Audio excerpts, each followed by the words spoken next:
Hello, hello, hello, hello, hello. Hi.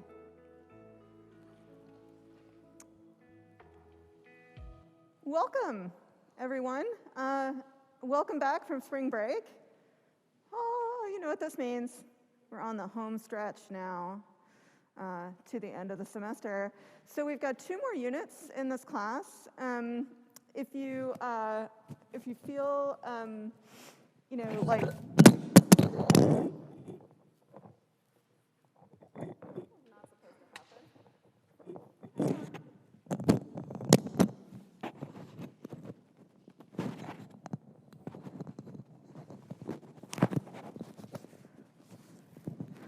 So, hello. So if you feel like maybe, Photoshop or video wasn't quite your thing, maybe it wasn't singing for you, we're going to have some different stuff to do. We're going to jump into a new unit today.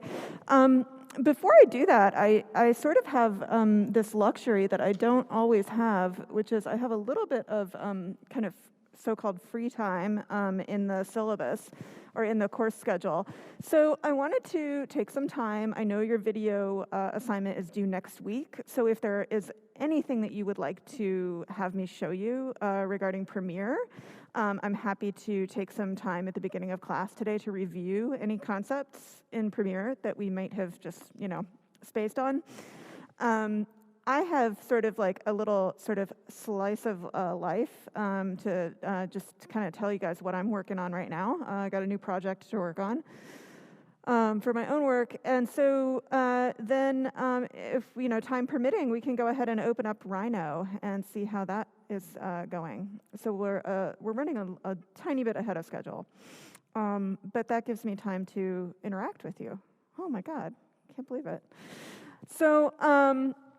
So, yeah, does anyone have any questions about Premiere or anything, really about anything?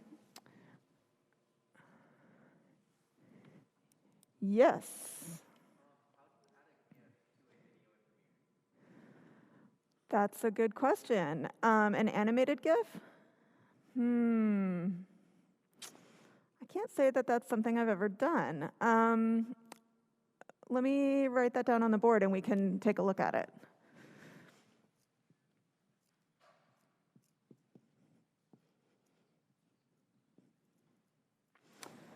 Okay.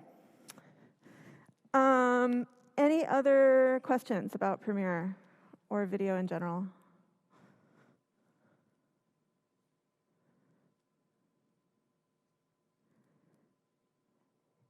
Anybody?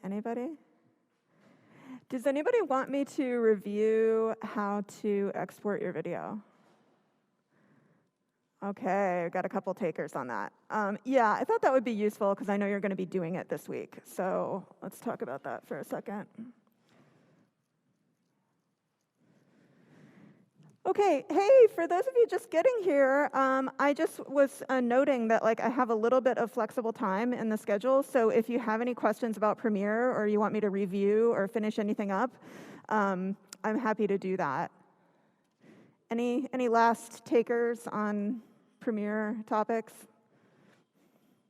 Just want to make sure that you're all well equipped to work on that assignment. Okay.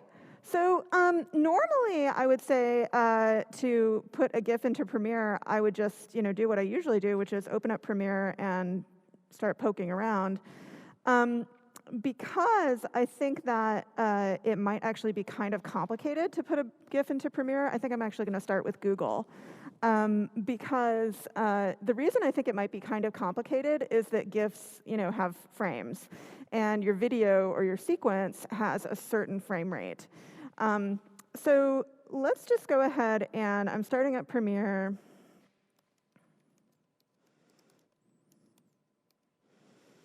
That's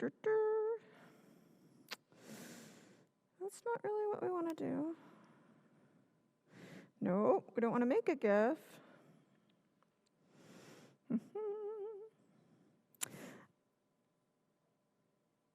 Nope. Can it be? Blah, blah, blah. Okay.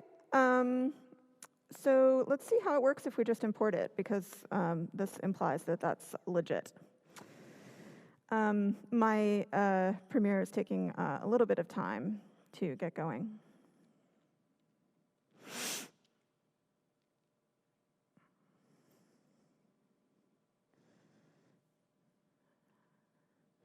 Hello, my stupid project. So here's my stupid project. I hope everyone got a chance to go on some stupid walks for their stupid mental health over spring break. Definitely a good thing to do. So first of all, I guess I'm just going to go to the file import interface, and I should have a GIF just kind of laying around from when we made one a couple weeks ago. So let me look for that. As promised, here's one. Here's our good old drill. Okay, so it did import. It looks like it came in with a default frame rate of 25 frames per second. And I'm pretty sure that that would kind of be the only caveat or the only sort of like complicating factor to really consider if you're going to do this, because maybe you want it to last longer or whatever. So let's go ahead and see how it plays through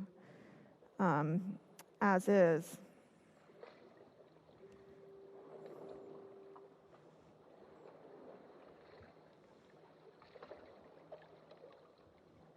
Perfect.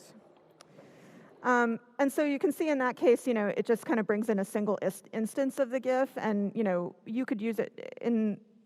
What I'm looking at is that it's importing as a video asset, so it's actually converting it to a video. And so then you could certainly, loop it by repeating it, instances of it, and things like that. So you would treat it just like video. The other thing that kind of gets brought to mind here with this GIF is that it's really out of scale, because it's not meant to be in a video scale. So this GIF actually, if I look at it in the Finder, the pixel size of this GIF is pretty large. It should actually be, like, in video land, relatively high quality. So if I look at this, it looks like this GIF is 800 by 1067 pixels. And you remember that, so it's actually importing on the screen. It looks like it's about actual size because our video frame is 1920 by 1080. So like, there's part of me that wants to say, like, oh yeah, you can totally just take this GIF and double click it and maybe scale it to fill the window. Of course, if you do that, you're going to wind up with some quality loss because you're scaling the pixels. Conversely, you could make it just have tiny little GIFs appear in your video, which that sounds actually kind of awesome.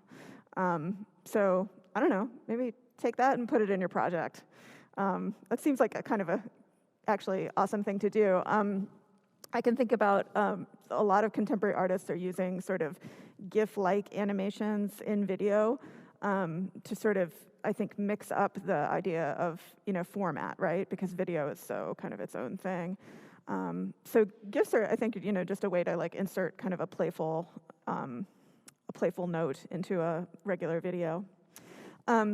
I'm glad that that was easy. Sometimes stuff like that can be really like not easy, but just Google it, get your hands on it. Takes an extra 2 minutes to figure out how to Google it. So yeah, maybe I'll try. I might do that for my own work. So I did want to take a couple of minutes to just tell you about this thing that I'm working on, because it's somewhat relevant to our sort of next thing that we are working on in class, which is 3D. And so this is just a picture of a project that I did this past summer, and it's kind of an ongoing project where I make these horns. And they're made of wood, and like really thin wood, and I sew them together, and everything's computer generated. At least the design is computer generated, right? And then I cut flat pieces on a CNC router, and then the components are 3D printed. That's the sort of so-called, it's a horn adapter that takes the speaker component, makes it play through the horn.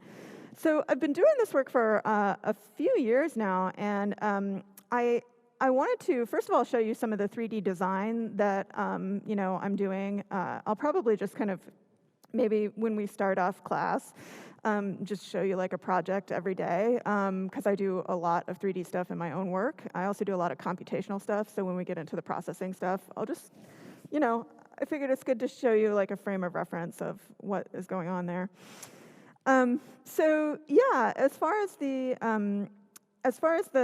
modeling, it's pretty much done. Like, I'm actually finding myself in a situation that probably not a lot of artists find themselves in, where they've sold the work to somebody, and then somebody else wants it. So I have this opportunity coming up in Barcelona to take this work, and four of these actually, and show it over the summer. So I have to make more.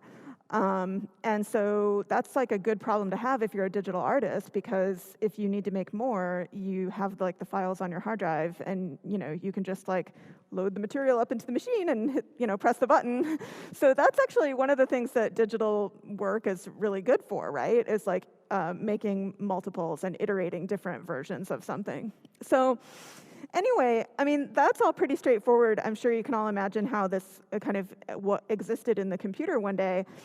Another thing that I wanted to kind of just bring up is that, there's a lot of business that goes along with doing this type of work. And one of the things that I find myself doing a lot is just using productivity software like Excel or like other things to kind of like plan these trips. So like, every project, like this little project right here, has an inventory. And so it doesn't look maybe like a lot, but, each of these little screws has to be purchased somewhere. It has to be, fitted. Every time I send the work out, I have to actually check on it to make sure that it still does what it's supposed to do. And all of that stuff just really turns into like kind of organizational inventory. It becomes like a little bit like a business. And so that's kind of the part of this project that I'm in right now, is like thinking about how do I get this stuff shipped, including the sound system, which is like, I don't know if you noticed this, but pro audio gear is like pretty heavy. So how do I get this stuff out to like an international shipping situation in a global shipping crisis? So one of the things that I'm kind of coming at right now is actually kind of basically like redesigning some of the work to make it even easier to ship.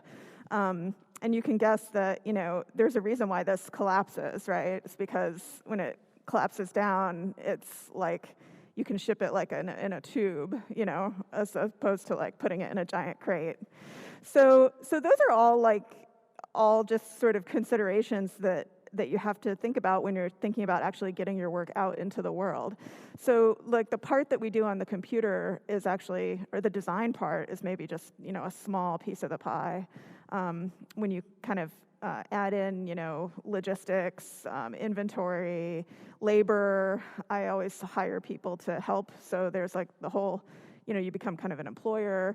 So yeah, there's a lot to doing this that goes beyond just the design of the actual object. So that being said, I think it would be a good time to jump into, not my email, sorry, jump into some 3D stuff. Are we ready?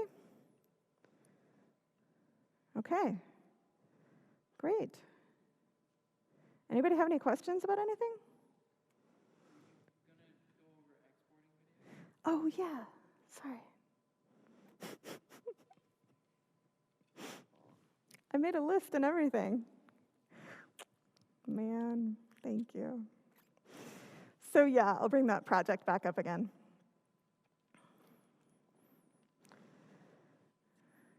Hello, it's doing it.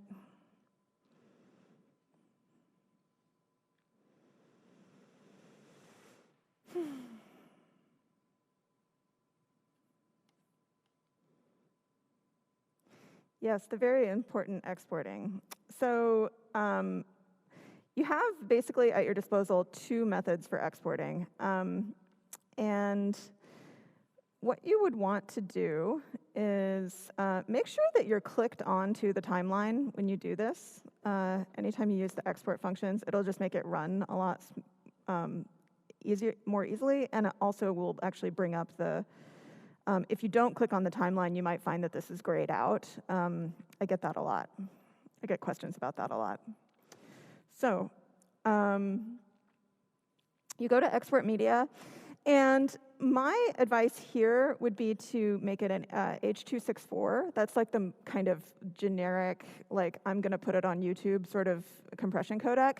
So it's not necessarily like the best quality, you're not going to get every single pixel, rigidly defined and anti-aliased, but you'll get a video that you and everyone else around you thinks probably looks pretty good. So make sure you click on this output name thing here, because that brings up your sort of, ability to direct it to where you want to go, or where you want it to go. And then I will just go ahead and, I think, dump it in my 107 folder. And it would be a good idea, I think, to double check that the size of your video is what you would expect it to be. So just to confirm for like the umpteenth time, we're looking for 8 full HD, which is 1920 by 1080. And if it's not right here, I would consider using the match source function. And then if that still doesn't work, send me or your TA an email. You might have a codec issue. So that's pretty much it. That's all you have to do. With a short video, you should be able to export it, and it should export in the sort of, just like saving a file. It might take a couple minutes, but here, this one's going pretty quickly. I'm also going to show you, since we have time today, I'll show you the Adobe Media Encoder. And that could be useful for several of you, especially some things that might take your video a long time to process would be like umpteen tracks. If you have like 5 million tracks and they're all blended together, that can take some time. If you have a very long runtime and a very high screen size. Another thing that can make your video take a long, long time is if you have static assets in it, like images. I don't know why, but that, for some reason, takes a long time. So, yeah. 20 seconds.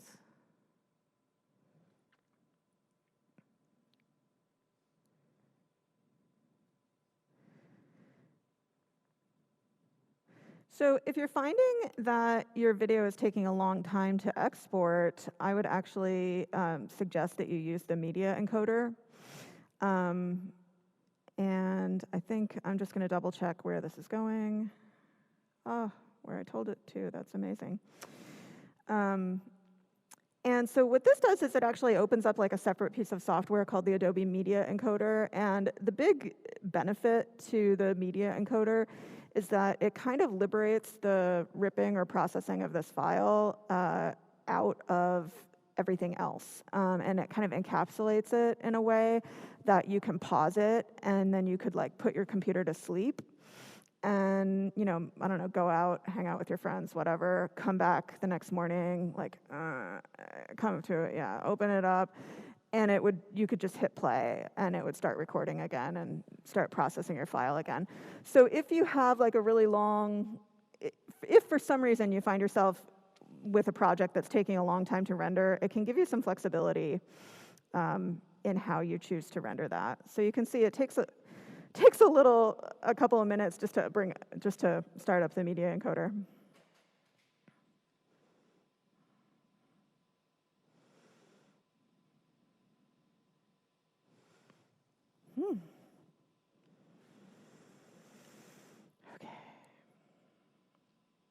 Okay, so then this is your queue. It should probably be empty if it's the first time you're using the app. And basically, you just click on the video in your queue, and you hit the Start Queue button.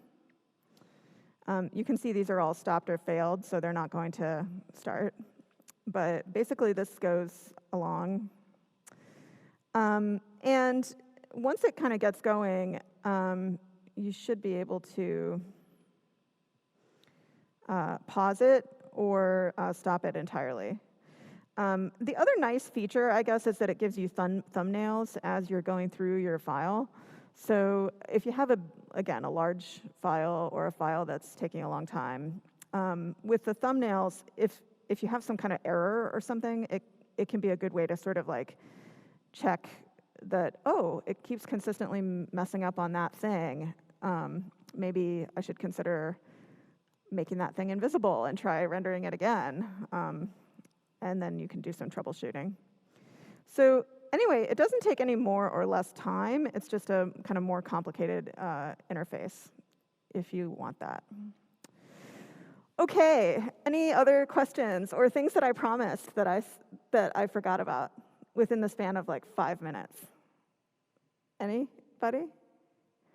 OK, no? All right. So let's get started with Rhino. So I'm just going to kind of dump you into Rhino for the rest of the class period today. And I am going to pretend that I'm somebody who doesn't use Rhino all the time. And I'm going to try to come at it sort of thinking about questioning everything I know about Rhino. So remind me later. OK, so the first thing you want to do is go to the new model. Actually, the first thing you want to do is not email. Let's see. Not that either. Apologies. Not that either. Sorry, I could have sworn I had, oh, here we go. OK, so first thing that you would want to do, I think, is probably download the software. So what you're getting is a 3-month trial. I will tell you that one of the reasons why me and my colleague who teaches the advanced courses in digital 3D modeling use Rhino, I can tell you 3 reasons. One, we think it's actually pretty intuitive and full-featured and easy for people to learn. Now, you may scoff at that. You may be like, oh my God, this is so complicated. I would maybe urge you to try using a tool like Blender or something that in general has a much higher learning curve. So I mean, everything's relative. I understand that it's a complex piece of software, but we actually do choose it because we think it's learnable. The other thing that we like about Rhino is that the company, McNeil, is not evil. Not evil. So if you learn Rhino, hey, being evil, especially in technology and software, is a thing, right? I mean, I'm sure I've probably ranted about this before, but I'm not maybe the hugest Adobe fan, and I feel not great about teaching tools that don't treat their customers with like respect and give them what they sort of ask for when they buy the product. So Adobe has become kind of, and what do I mean by being evil? Well, Adobe and Autodesk, I would consider, and I mean this playfully, evil. Autodesk has this habit of giving people memberships to learn their software for free. And then sort of expecting them to, pay for memberships that are really expensive. And some of the memberships for, Autodesk products can be in the thousands of dollars, per upgrade cycle. So it gets ridiculous. Yeah, it gets really ridiculous, especially in 3D. 3D software can be really expensive.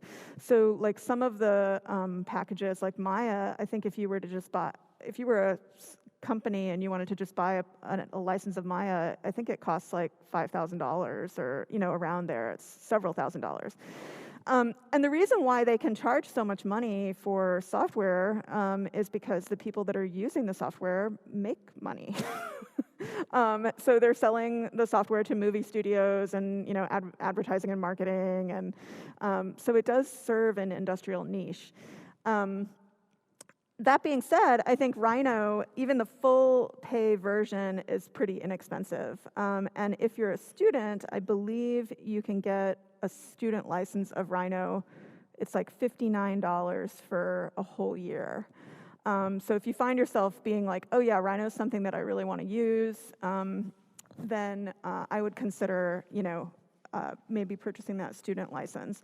I think I actually had the student license when I was in school, and it was completely fine.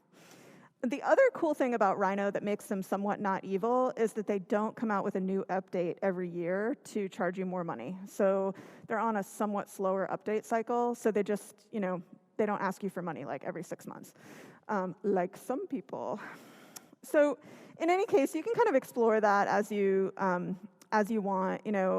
There's no such thing as a perfect software tool, and I certainly am, somebody who can be kind of highly critical of tools that I use every single day. So you need to log in, and basically you're just feeding it an email address to send the download link to. Common questions I get: what happens when my login expires? Or what happens when I need when my 90 days are up and I need a new login? I can't just use my email for that because they won't take the same email twice. And to that, I would say that is why burner emails were invented. Get thee to Google or whatever people use for burner emails now. I don't know. I think I got a Yahoo account in the 90s, and I use it for that mostly. So you can use as many email addresses as you want, and you can keep going on the trial plan forever if you're motivated. Okay, so enough about Rhino and their licensing. When you get the app and you install it, it's going to open, and you're going to get this, which is this sort of startup screen. And pretty much to get into anything, you would go to New Model. I guess I could go, let's go with a blank model. Got plenty of stuff in here. Okay. So one thing I'm going to get asked a lot, I can kind of just anticipate already, has to do with the sort of interface. So it's a more, hands down, it's definitely a more complicated GUI or graphical user interface than Adobe. That being said, we're going to focus on certain areas that you kind of need to know about. So I would definitely say that with Rhino, you're not going to be able to learn the entire tool in a month. People could take, some people take years to get into all of the functionality that it has. So we're going to be like on kind of a need-to-know basis with pretty much everything that we work with in this class, actually. So 2 things. You've got a bar up here, which is for snapping. We'll talk about that in a second. You've got these menu bars up here, which are sort of context-specific menu bars. You may or may not need to use them. Some toolbars. You can get rid of the toolbars on the side and by the properties and layers palettes by toggling these bars. Particularly if you're working with a laptop, I would suggest that you learn how to toggle these windows, because when you have, we've been working in Photoshop, for example, we've been sort of like maybe struggling a tiny bit to be like, oh, let's see what's on the screen. And imagine now that screen being chopped into 4 parts, and every bit being kind of smaller and less illustrative. So you definitely need the screen real estate. And 3D apps in general are probably the one place where I really, in my own kind of like practice in my office, I keep a second monitor because I just, I don't think I'm actually blind. I think it's just like, repeated constant computer use for, 30 years. Like, I find myself doing that, and I need to just get the palettes off of one window and onto the other. So even having a less expensive monitor can be helpful in that way. So you can toggle them off if you want to get some real estate there. Okay, got that. So you can see also that we've sort of defaulted in to our sort of 4-port layout. And there's this tiny button right here, which is sort of a way to reset it to 4 ports if you mess it up. And in general, I guess now would probably be a good time for me to tell you about the multi-touch support. So multi-touch in Rhino works pretty much like as you would expect it. Some people, some die-hard people, still actually like to use some other device, like a mouse or a trackpad or trackball or something like that. Rhino actually does, I think, perform somewhat better on a 3-button mouse. If you have a 3-button mouse, they're not expensive. You can get one to, wire into. You can get a Bluetooth one or even just a wireless USB. It is kind of a good thing to have with Rhino. And I'll tell you why, because if you're moving things around in Rhino, it's just a lot, the mouse, ergonomically, it's at a better position, right here, it's more neutral than if you're like this. This is very not great, especially if you're sitting by the TV, and then it's even worse. Okay, so there's some definite ergonomic issues there, so that you might want to think about if you're somebody that has the will to have a healthy body past 30. So you could definitely do pinch in all of the windows. So pinch is sort of, your kind of universal zoom in most apps, and so that holds true here in Rhino. Pinch in, pinch out. So all of your multi-touch functions should work. If you have a 3-button mouse, you have the ability to kind of do things without sort of pressing the control key. But if you're not using a 3-button mouse, I'm going to assume that you're not, you can use the control key to access other sort of functions. So the control key is going to be, excuse me.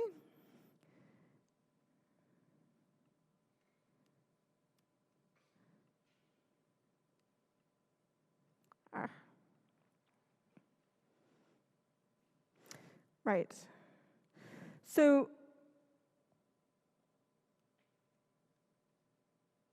I'll come back to the control key in a second. So the sort of panning function it's different in the perspective function. If you pan with 2 fingers, you get, in the perspective function, you get a rotation, okay? In the top view, you get just a regular kind of XY pan. And you should get that in all of the views, that same sort of 2-fingered pan. Now, the control key kind of comes into play here. So if you hit the control key down, you can do what's called orbiting. And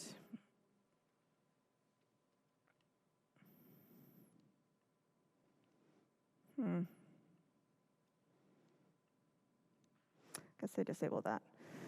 So in any case, I don't orbit in these views, but you can orbit in them if you want. I wouldn't suggest it because one of the things that defines this view is that you're looking at the top, right? So when you orbit it, you're kind of, in some ways, kind of messing up your view.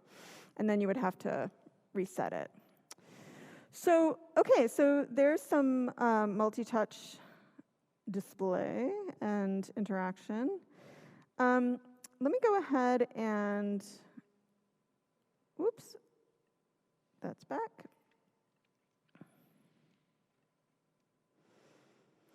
Let me go ahead and get something down on the screen so it looks sort of like it's supposed to, like with an object, that is.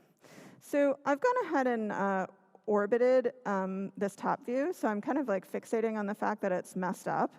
And I'm looking for a way to kind of fix it. And so basically, if you right-click within any, control-click, within any viewport, you can get a bunch of things that you can do to the viewport. So one of those things is to set the view, and we want to reset it for top, right? So that's like probably one of the most common problems that I have with students who are first using Rhino is trying to figure out how the viewport sort of either got messed up or and how to reset it. So this is how to reset it. And you want to make sure that when this blue thing is activated, then whatever changes you make here are going to apply to this viewport. So this little blue thing has to be activated, and you just do that by clicking inside the viewport. Okay, so let's make a box. We're going to make lots more boxes, so don't worry too much about the technique. I'm just going to kind of whiz through it.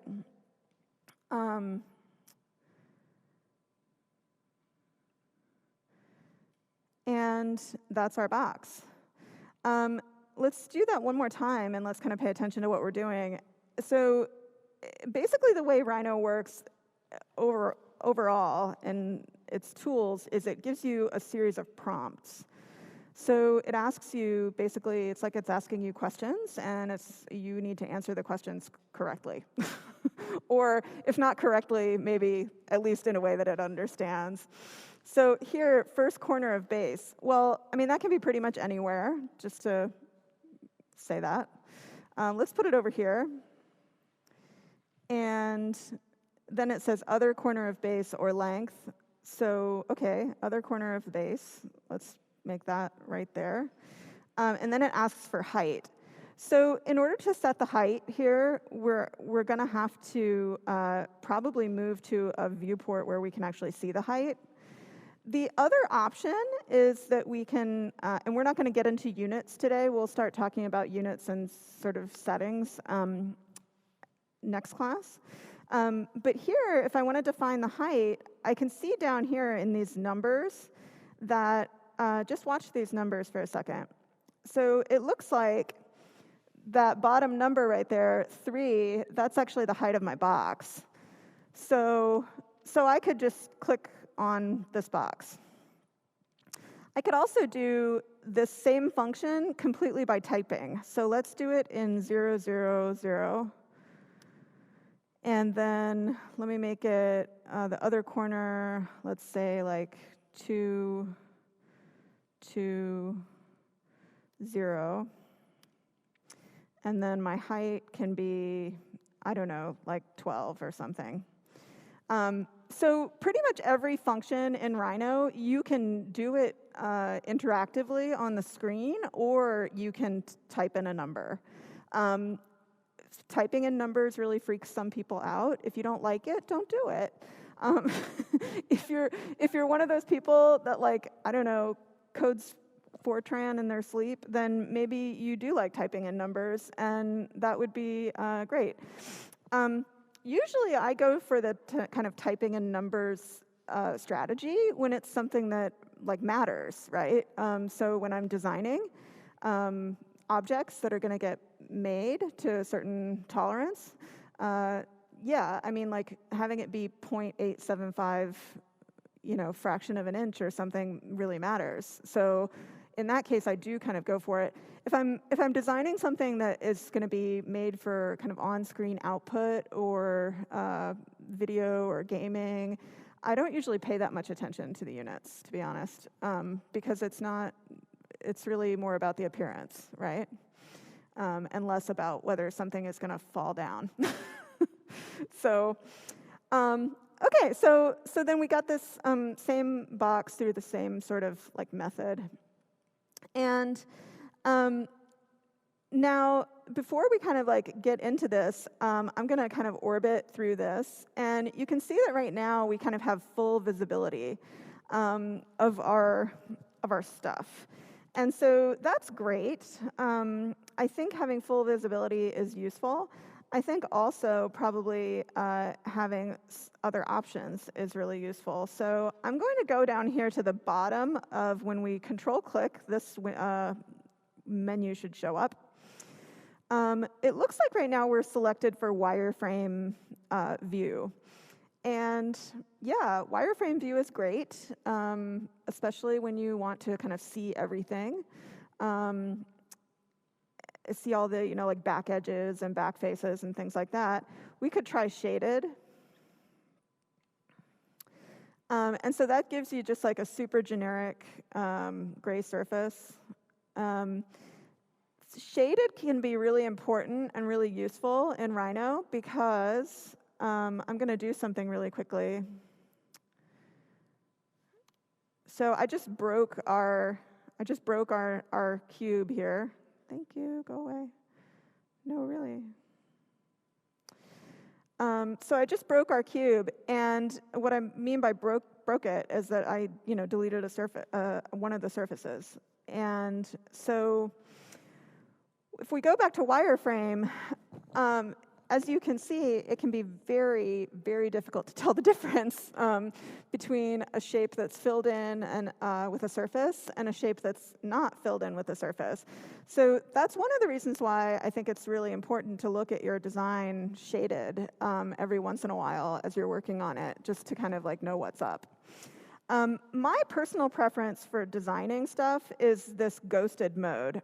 It's kind of like the best of both worlds. So you get the idea that things are filled in, but you also get to see what's going on behind things, and you kind of can see through them a little bit. The other option is a rendered viewport. And that's really, I don't start using the so-called rendered viewport until I'm kind of like ready to actually make a rendering. And that'll be like the very last phase of our project. We'll kind of do a bunch of stuff in Rhino, and then the very last thing that we do is kind of making something look more real, right? So we will kind of get to rendering eventually. And then all of these other viewport functions are kind of like special purpose things. Feel free to look at them, but these are kind of the four main ones that we need to really be concerned with. So as I said, ghosted is kind of my personal recommendation because it gives you kind of the best of both worlds. So now let's think about taking trying to think of what I can think about in 2 minutes.